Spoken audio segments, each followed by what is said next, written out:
Marri Marri Lamien, Marri Marri Compuché. Hoy día quiero dar un saludo a todas esas mujeres guerreras, a todas esas huacoldas de mi Wallmapu y también de todas las mujeres originarias que existen en nuestro continente y en los 5 continentes del planeta.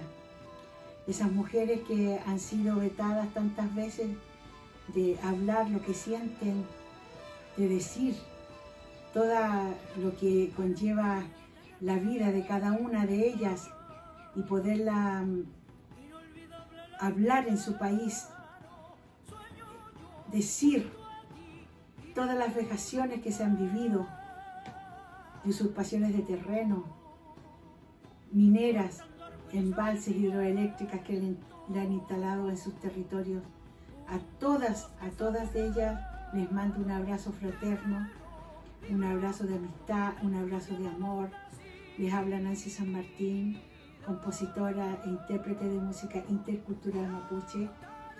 Quiero mandar un saludo a mi querida amiga Camila Vergara Quelempán, candidata constituyente al Distrito 23,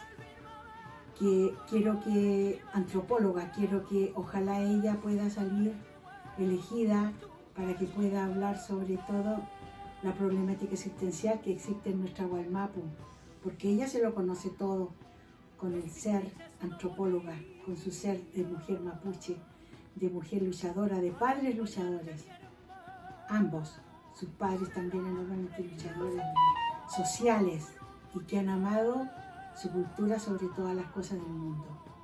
Les dejo mi canción Guacolda, que tanto amo, que está inspirada en todos ustedes, Lamien, en todos ustedes, hermanas, de otras latitudes, de Perú, de Bolivia, de Brasil, de Argentina, de Uruguay, de Paraguay, etc.